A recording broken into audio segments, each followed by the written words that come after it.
me, Audra, and welcome back to my channel. For those of you who are new, I'm not sure how you got here, but certainly I'm glad you came. All right, so this is one that I have stewed on for a really long time because I was trying to wait until I could get to at least some kind of point where I could be coherent.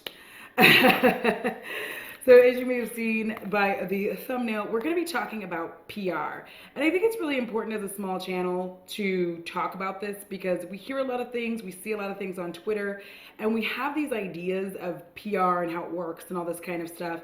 And I just thought it would be a good conversation to have about PR. And I wanted to hit some points, and I have some notes. I'm going to try to stay in order. So if you guys are ready for this, strap yourselves in. Maybe get a snack, I'm not sure how long this is going to be, and let's go. All right, so the first thing that I'm going to talk about with regards to PR is probably going to rub some people the wrong way. It's probably an unpopular opinion and might possibly make people a little upset. And that is this: PR should go to large creators. It should. All right. Before you start getting your panties in a wad, let me explain. If I own a business and I want to get as many eyes on it as is humanly possible, the best possible thing I can do is get it to people who have a large audience and a large viewership, because that increases the odds of my product being seen. It also increases the odds of people sharing my product and its virality, right? So if it's awesome enough, one person has it. Let's say you give it to a Tati. She has it on her channel. She puts it on her Twitter. She puts it on her Instagram. People are retweeting and, reblogging and doing all of this stuff with it. Now, you give that to me, that's not really going to happen. You give it to me and it's like, I have it. Yay. I don't have a large enough following for it to make a huge impact. So as a business owner, if I was going to want to promote my product, I want it to be in front of as many eyes as I can possibly get it. It wouldn't make sense for me to put it in front of the smallest possible amount of eyes, even though it is nice to do. It doesn't help me because PR is a beneficial relationship. So that actually brings me into my next point, which is PR is not free. So it is free to me. Like if somebody gave me PR, the PR to me is free. But to the company, it costs them money. So if we use simple math and say, let's say each PR package is at $500, right? So with 10 people, that's $5,000 that you use. 15, that's 10. 20, that's 15,000. My math is terrible. But all I'm getting at is if you get 20 people, that's $15,000, and that's just 20 people that you are investing in. You are putting money into marketing, right? And that's what everybody does. Everybody markets. So I'm not being like, ugh, but what I'm saying is, if you're going to put that kind of money into it, you're going to want a return. You want a return on your investment. There's not a return on your investment if you're handing it out to a lot of small creators like myself. It would be nice. It's a nice thing to say. It would behoove me to say that they should give it to smaller creators. But I have to realize if Tarte owns they have all their stuff, giving me PR does not benefit them, right? Like it doesn't benefit them in any other way other than just like goodwill, right? But sending me a $500 PR package doesn't help them. So if you're going to put your money out there, you need it to help you.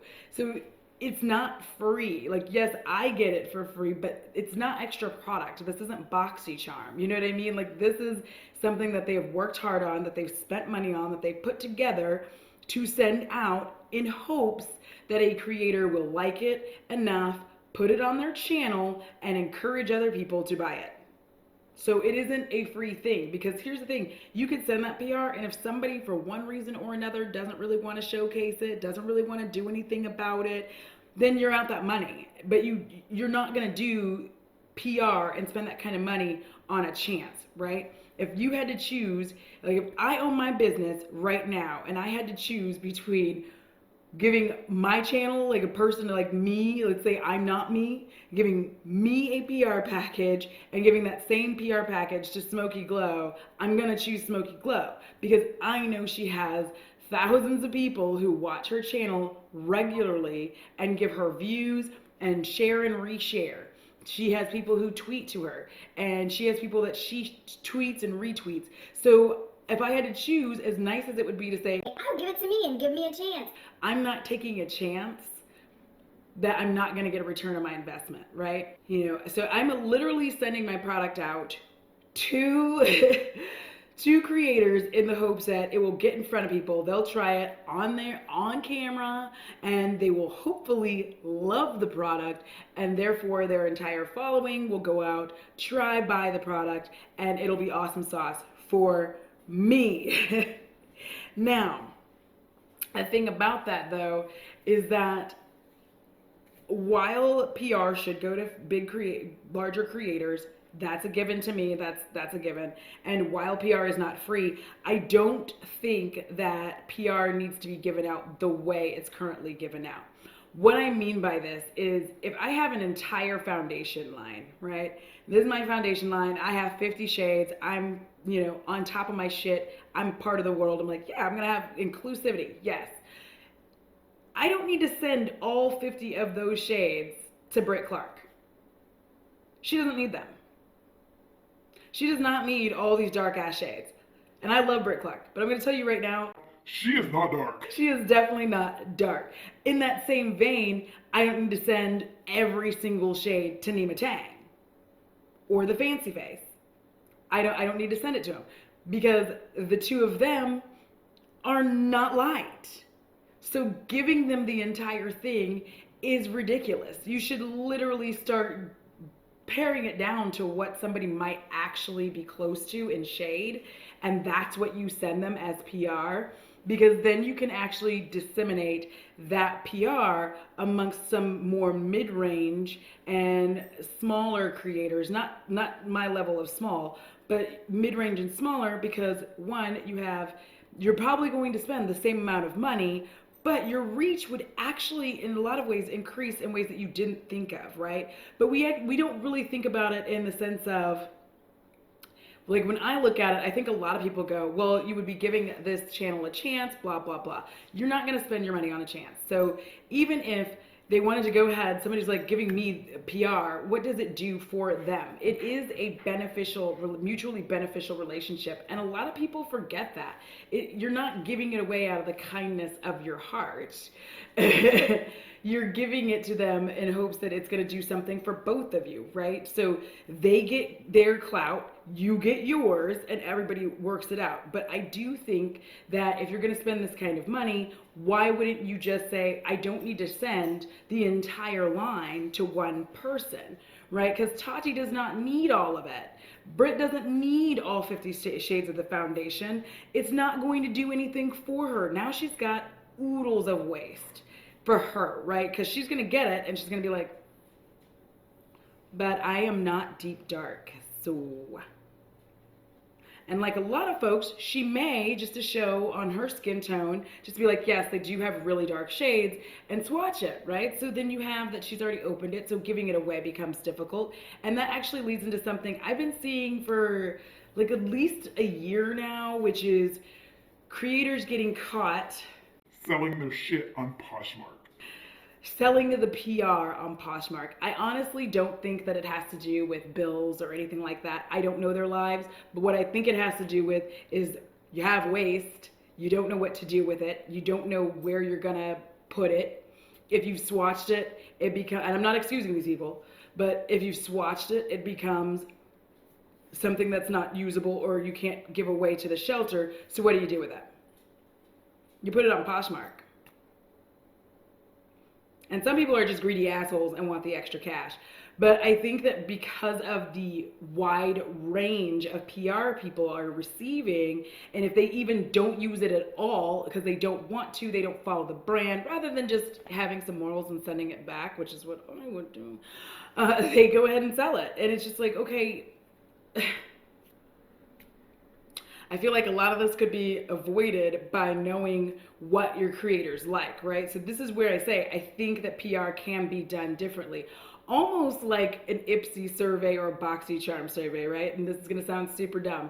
But literally, if companies would send out or have a survey of like what kinds of products you are interested in, because then that makes more sense, right? So I'm more of a skincare and base channel. I don't give a shit about eyeshadow, not in a rude way. I'm just terrible at it. Like eyeshadow for me, I can wear it or I can not wear it. There's been times where I filmed and I literally just have like a small little line of eyeliner on and my mascara, but my base is my bread and butter. Like this is what I like. This is my most favorite thing in the world, is like my base, right? So sending me loads of eyeshadow palettes for a channel that is going to be mostly skincare and base doesn't make sense, right? You would be like, well, we shouldn't send her all of the new palettes. But if you did, I'd be like, if you did, this is the color range that I like. Do you see what I'm saying? Just being able to kind of have a little checklist. And I know that that could be like kind of a pain in the ass going down the line, but this is just me giving a suggestion. I think it would make sense because then you have a more tailored package to somebody, A. So that's going to create less waste for them. So it's stuff that they can actually use and really judge, right? Really judge, because like me, you give me eyeshadow, my review of eyeshadow is going to be like, Looks pretty. I can tell you sometimes if it's I can tell you if it's patchy or not, but a lot of times, again, that's not a thing that bothers me because I don't wear a lot of eyeshadow. So it being patchy doesn't irritate me because most of the time I'm finger swiping the shit on, but number one. But number two, I don't mind working with it because if I decided to put on eyeshadow, it's already work for me, girl. So it doesn't bother me. So you wouldn't want to get a review from me on an eyeshadow palette. So I do think that just little things like tailoring it could help on what it is that you send to people and making sure that you're sending not everything, the whole damn line, and then that allows you to get further reach. And when it comes to reach and PR, I think people often don't think about sharing audiences. So that's another reason why a lot of PR doesn't just filter down the way that we'd like to, right? Because if you watch Smoky Glow and you also watch Britt Clark and you also watch Kara C, you all have like a shared audience, right? So the intention is to kind of broaden that out.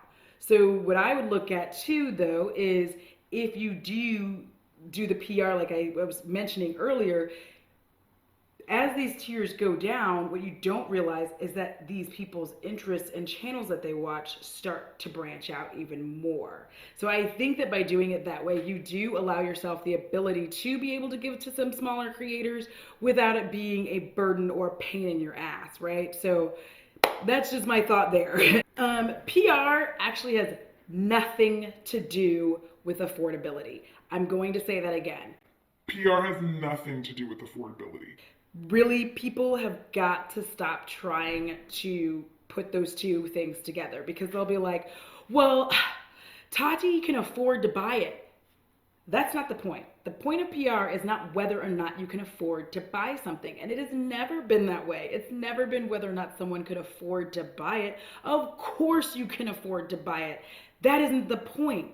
It's will you buy it and will you review it? So on a YouTube channel, you have a creator who can afford to buy that makeup, but you don't want to take the chance that they're actually going to buy your product amongst all of the releases and review that, right? Who wants to do that? As a business owner, I wouldn't. If I was a business owner, if I owned my own cosmetic company, I'm going to tell you right now, I don't want to take the chance that a Tati or even, say what you will about Jeffree Star, but I'm not going to take the chance that a Tati, a Jeffree Star, even though the fancy face, I'm not going to take a chance that these folks are going to go out and buy it.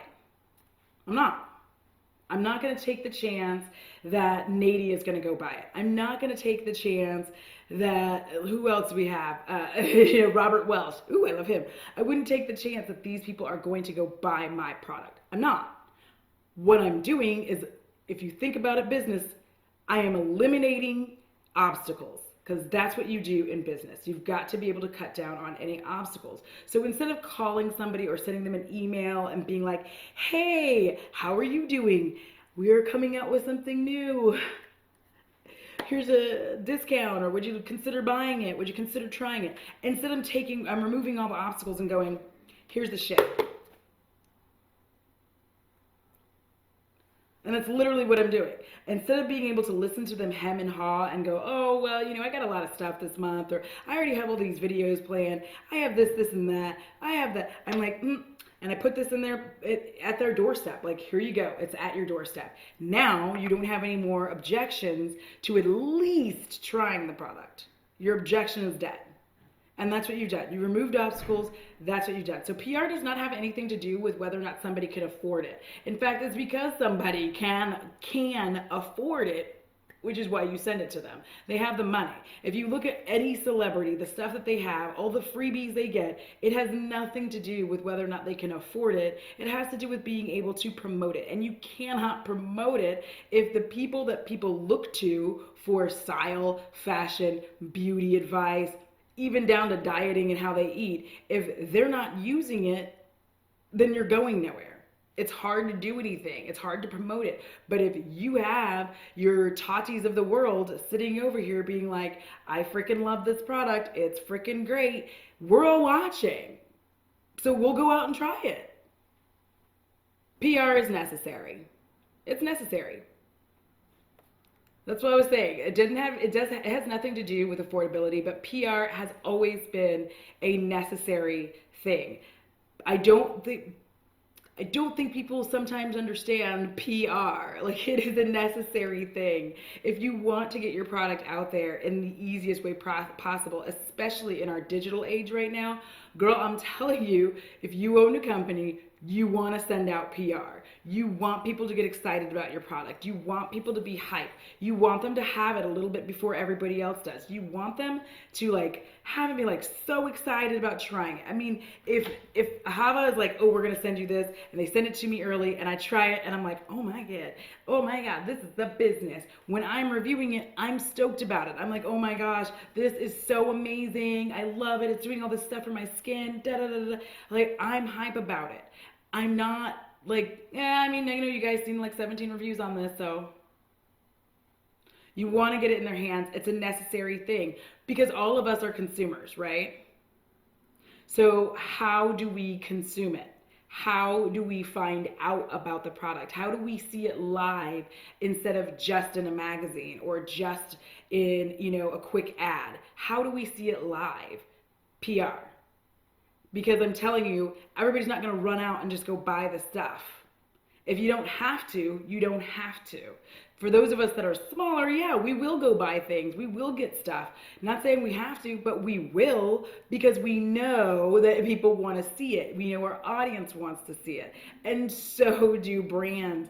Companies see that, right? They see that people want to look to you to, if my channel was, let's say I had a big channel, not huge, but let's say I have 10,000 subscribers, right? And all the brands know, all the skincare brands know, you know what? Her folks are looking to her for information on our products. Let's send it. They're gonna send it.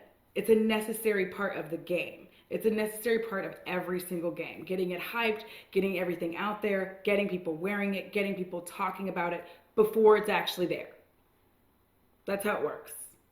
So as nice as it would be to be like, give it to me, I get it, right? I get why you can't give me a product. That's not how it works because it's still a business. They are still a brand and they are still doing business. It does not behoove them in any way, shape, or form to give me free product because I don't have the reach that they're looking for. I don't have the things that they need. So while it is necessary, it doesn't mean that they're just gonna hand it out to everybody because it sounds good. The only reason some would do so is just garnering goodwill for probably something that may have gone awry. Now, one thing I'm definitely gonna touch on is PR searches are whack.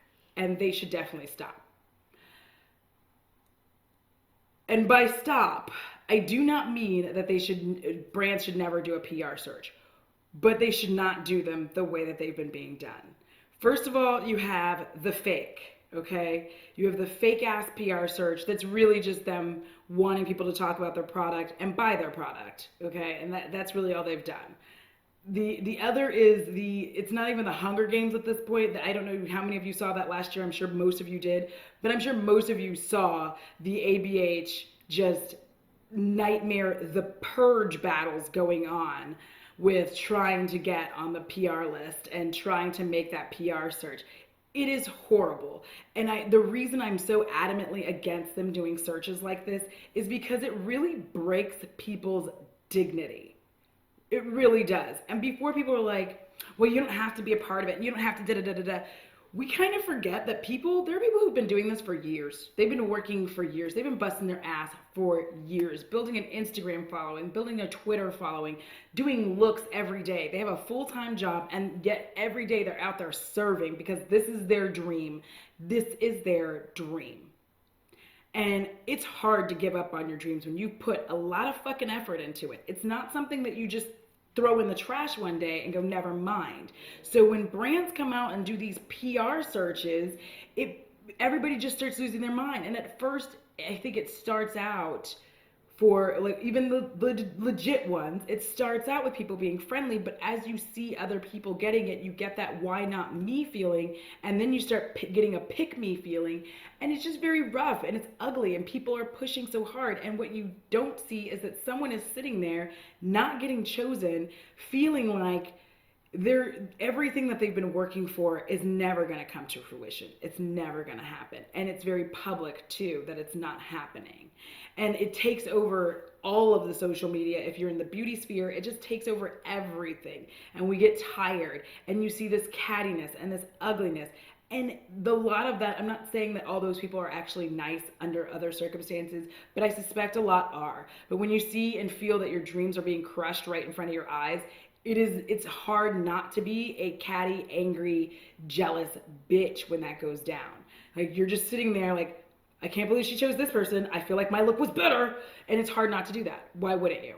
You love you, obviously. And it's not that you don't appreciate somebody else's work, but a lot of it also can come down to something very, very simple. Like you just going, I've been doing this for 5 years and I just want like one opportunity to make it. It's not, to me, for a lot of those people, it's not about just getting the free makeup. And I don't think people understand that. It's about saying that they have arrived.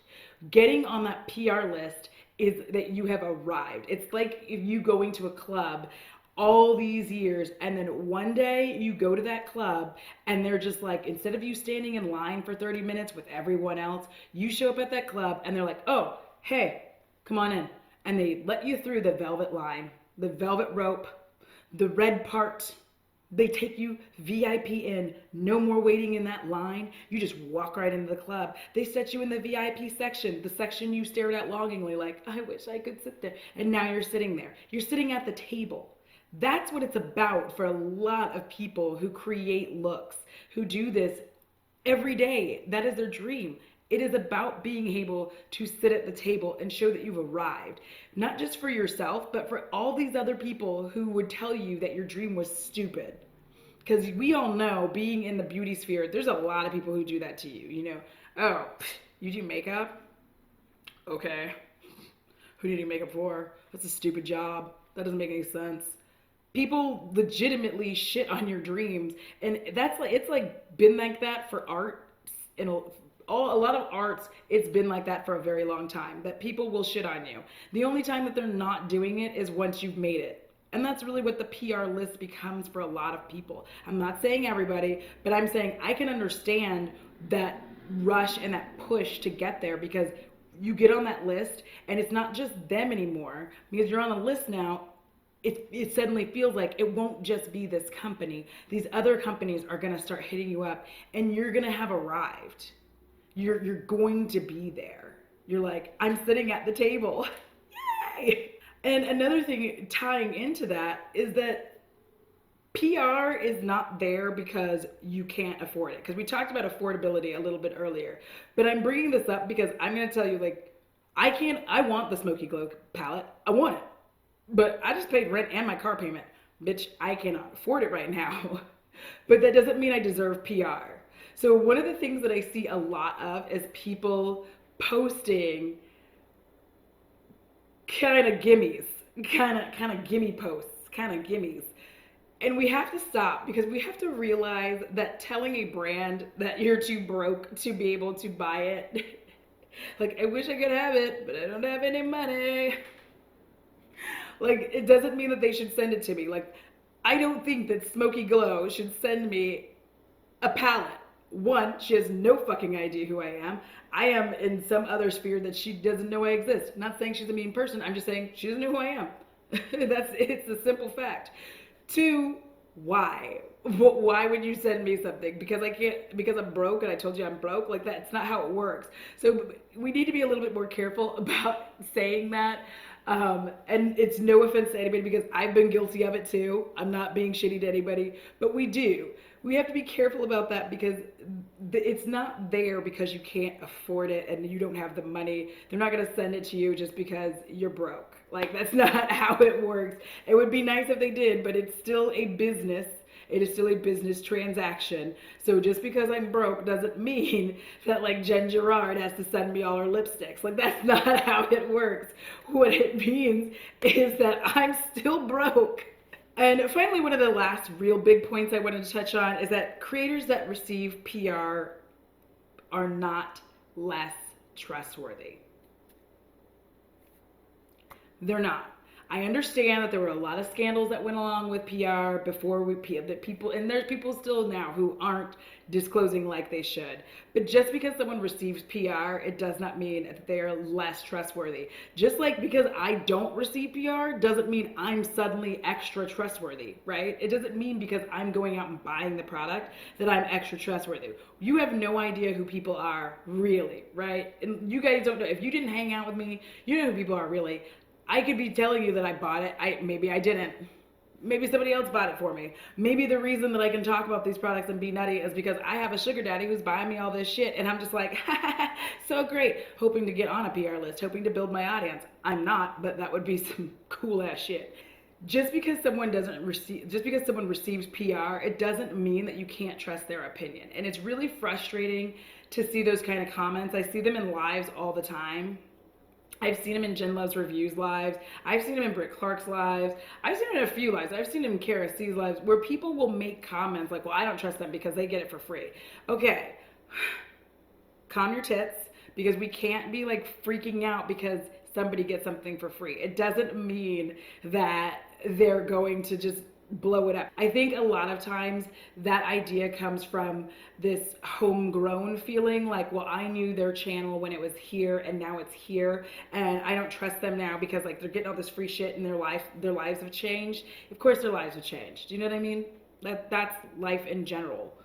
A lot of people do that even in their regular ass job. They go up, they get promoted, they make more money, they live in a better house or a better apartment, better condo, they get a better car. That's life. It's not a flex, unless they are in fact flexing. But it's not a flex. When people do better in life, especially as creators, they want to share that with you.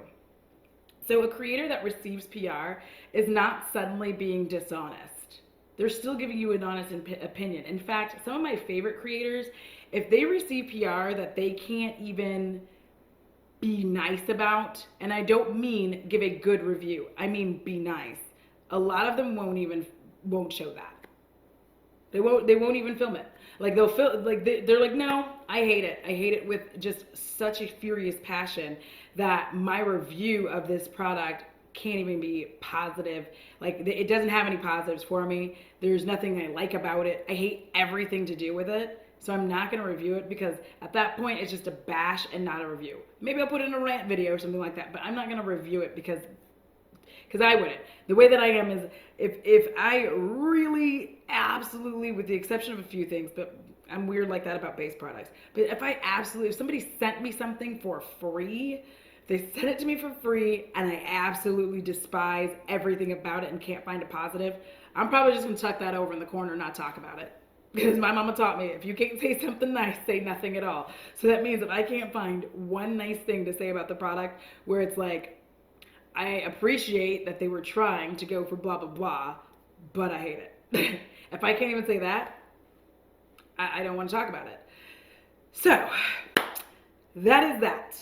I know, right? It's a long ass video to talk about PR. And I know it might be some unpopular opinions and people might get their feathers ruffled, but I look at it this way. As nice and wonderful as it would be for me to say that as a small, itty bitty, teeny tiny creator, as nice as it would be for me to say like, yeah, they should give it to smaller creators. They should do this. As nice as it would be for me to say that because it benefits me to say that and it would be nice for me. My reality is if I owned a business, I'd be doing the same thing. I would not be able to justify it, like in marketing, I would not be able to justify to my higher ups why I sent a large, in our examples, we were using $500, why I sent $500 to a channel that does not have everything. Like my channel, as a general rule, for the majority of my videos, I get around 50 views a video. So for my channel, if I were me sending I would not want to send it to my channel. I'd be like, love you, girl. But what I can say is this. You can nurture a relationship with a brand, right? The brands can nurture relationships with smaller creators. And that is the last thing I want to leave you with, is I do think that brands should nurture relationships with smaller creators. It doesn't mean that they have to send PR, but I think it's a really good idea for them to nurture those relationships because you literally have no idea what one of your faves might do, what one of your people work with. Like Morphe is Morphe, but what I am going to say about Morphe is they don't have anybody else. They don't have anybody else because the rest of us are all like, no, thank you. They're stuck with these people. They're stuck with them. They're only going to be Jaclyn Hill, Jeffree Star, James Charles, Manny MUA. Like they're just stuck with these people. There's nothing else that they can do because by the time they fucked up, I'm going to say it, by the time everybody found out that they fucked up, a lot of creators who had integrity didn't want to work with them anymore. Not saying that those people don't have integrity, but I guess it was implied. But nobody else wants to work with them. And I just think that on the flip side of that, because if you look at it from, let's say, a better brand, if you have issue with somebody or something goes awry with one of your creators, you have been nurturing these other relationships. And as people start to come up, you've already been nurturing that relationship, right? You've been there. You've hang out. Like Jen Gerard is in a lot of people's lives. And she is actually a genuinely nice, funny human being. And she makes me laugh. But she is out there nurturing relationships. Even Marlene Estelle did that back, nurturing those relationships. It doesn't mean she's going to run around giving everybody free stuff, but what it means is she keeps her eye on new talent, which is smart as a business person. And then as people start making it and getting places, okay, you know what? I like their content. I like the way that they do things. I like the way that they do reviews because that's smarter, right? If you are watching someone's content, you're paying attention, you're nurturing that relationship. If they get to a point where you're like, yeah, I think it's time for them to get, I would really like for them to promote it because I like the way that they do things, you send it, you already have a good relationship with them. So you're already ensuring that 9 times out of 10, that creator is gonna go ahead and review the product on their channel because you already have a relationship with them. You already have a relationship. You've been there for them. You're there with them on Twitter. You're on their IG. You're on their YouTube. You're doing all these things where you're nurturing that relationship, fostering a good relationship between you so that when the time does come to send them PR, it's going to be a much more beneficial send than it would just watching someone's channel and thinking, okay, well, so-and-so's great. They're huge. I'm going to send it to them. Because you also have to realize someone in Tati's position gets a lot of shit. So the chances of her maybe not doing your product when it launches are a lot higher. So you want to start doing right now and having those relationships now, because then if somebody just blows up all of a sudden, there you are. You're right there. You're like, hey, how you doing? We have a relationship. Here's some product. And you know that because that relationship has been nurtured and fostered over time, they're more than likely going to try the product. They're going to be super excited about it. And not only are they going to try the product, they're going to talk about you, the brand, as being a great brand. So those are my final thoughts. I hope you guys enjoyed this. What do you guys think about all of this? Did I hit any points that you agree with? Did I hit stuff that you disagree with? Let me know in the comments. Let us discuss. And apparently I'm starting to do lives sometimes. So I'm not gonna set a specific date because that'll freak me out. Then I'll get nervous and I won't do it. But if you happen to not have your notifications on, now is the time to get your notifications on because I do pop up live now. Make sure that you like this video on your way out. And if you have not yet already, please go ahead and consider subscribing. I am trying to hit 1,000 subscribers by my birthday. It is in April. I'm gonna be 40. Whoop whoop. All right, guys, thank you so much for watching. I hope you have a wonderful, wonderful day. And until next time, be kind to each other. Be kind to each other. And deuces! Be kind.